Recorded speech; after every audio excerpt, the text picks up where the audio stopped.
நமக்கு வந்துட்டு ஏதோ ஒரு ஆசை வந்து இருக்கும். ஏதாவது பிஸ்னஸ் ஸ்டார்ட் பண்ணணும், இல்லைனா வந்து கவர்மெண்ட் ஜாப்ல பெரிய ஜாபுக்கு வந்து போகணும், இல்லைனா வந்து அதை அச்சீவ் பண்ணணும் அப்படின்ற ஆசையெல்லாம் இருக்கும். ஆனால் அதுக்காக ஏதோ ஒரு ஸ்டெப் எடுத்து வச்சிருக்குமா, இல்லைனா ஏதோ ஒரு வேலை செஞ்சிருக்குமா அப்படின்னு கேட்டீங்க அப்படின்னா கண்டிப்பாக இல்லை. அதுக்கு காரணம் என்ன அப்படின்னா, நம்மளோட ஆசை வந்து பெருசாக இருக்குது, நம்மளால அங்கே போய் ரீச் பண்ண முடியும் அப்படின்னு சொல்லி வச்சுக்குவோம்.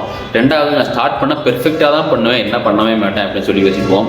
மூணாவது, சுச்சுவேஷன் வந்து குறை சொல்றது. ஏன்னா சூழ்நிலை வந்து கரெக்டாக அமைஞ்சிருந்தா பண்ணியிருப்பேன் அப்படின்னு சொல்லி யோசிக்கிறது. இப்போ இதுல இருந்து இப்படி வெளியே வர்றது, எக்ஸாம்பிளா வந்து என்னோட ஃபீல்ட்ல இருந்தே நான் கொஞ்சம் எக்ஸ்பிளைன் பண்றேன். இப்போ நீங்க வந்து ஒரு 20 கிலோ வெயிட் லாஸ் பண்ணணும்னு நினைக்கிறீங்க.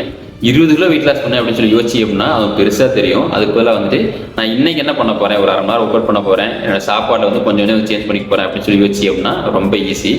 அடுத்து நான் ஸ்டார்ட் பண்ணேன் அப்படின்னா பெர்ஃபெக்டாக தான் பண்ணுவேன், 1 ஹவர் கரெக்டாக ஒர்க் அவுட் பண்ணுவேன், 3 வேளை பேலன்ஸாக சாப்பிட்டேன் அப்படின்னு சொல்லி யோசிச்சு அப்படின்னா அது ரொம்ப கஷ்டம். அதுக்கு பதிலாக வந்து இன்னைக்கு ஒரு 1/2 மணி நேரம் ஒர்க் அவுட் பண்ண முடியுதா, ஒன்றும் பிரச்சனை இல்லை. ஒருவேளை பேலன்ஸாக சாப்பிட முடியுதா, ஒன்றும் பிரச்சனை இல்லை. கன்சிஸ்டன்சி தான் இங்கே வந்து மேட்டர். அடுத்து வந்து சுச்சுவேஷன், நம்ம சூழ்நிலை வந்து மாறிக்கிட்டே தான் இருக்கும், சில சமயம் ரொம்ப கஷ்டமாக தான் இருக்கும்.